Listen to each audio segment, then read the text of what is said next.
こんにちは、松田由美です。今日も Vlog でお話ししていきたいなと思います。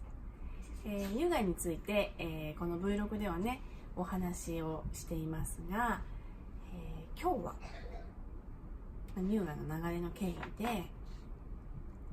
どんな風に手術までを迎えるかっていうことなんですが、MRI で乳がんが分かって、そして範囲もあったりとかしたので、左は全摘、そして右は部分切除をしましょうということで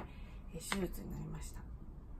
でこれね、手術するまで逆にその小さいがんの人っていうのは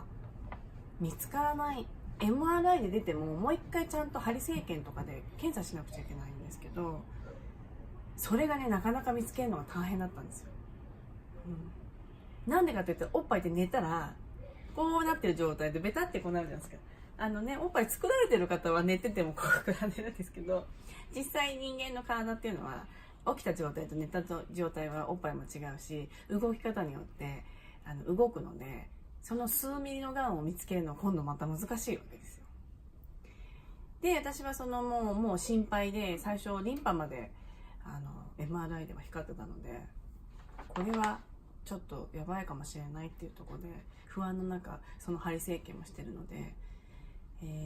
見つからない状態でその日はできなかったんですね。これ以上できませんってなった時に、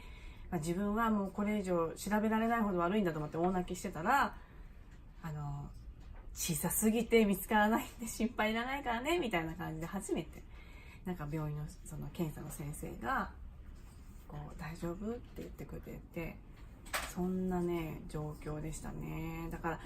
こう Vlog とか、それからアメブロなんかでもこう前向きに明るく書いてますけど、やっぱりね、どんな人でもそのがんっていう申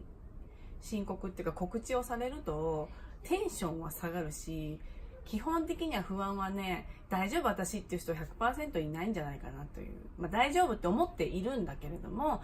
どこかで不安な気持ちっていうのは多少なりともあるんじゃないかなっていうことで、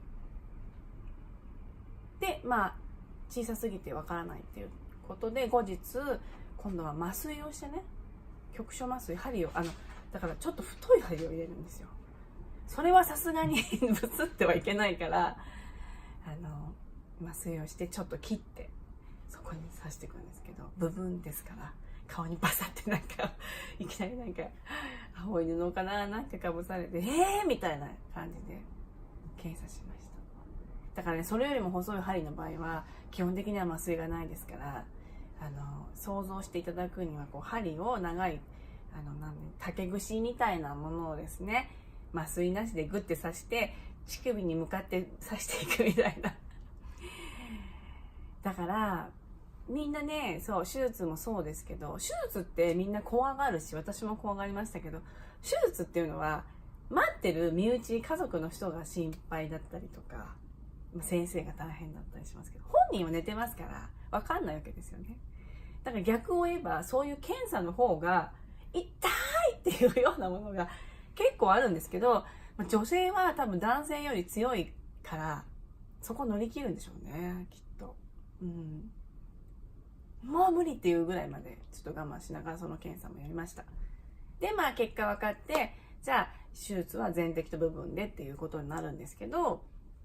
このおよその目安ですが、手術までって大体ね3ヶ月ぐらいをその大きい病院だと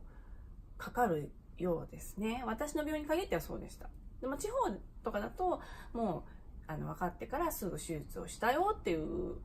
方もいるので、これはもう全然一般的ではないんですけど、私の病院では大体3ヶ月ぐらい待っての手術になりました。ただもう紹介状もらってね、そういうところに大きいところに来る場合は休養する人もたくさんいると思うので、そういう方はもう来たらもう次の手術とかそういう対応もしてくださるようですし、それはもう人それぞれみたいです。で手術を受けたっていう感じですね。でこれまた長くなるので、その手術前日とか手術のお話はまた次回したいと思います。松田由美でした。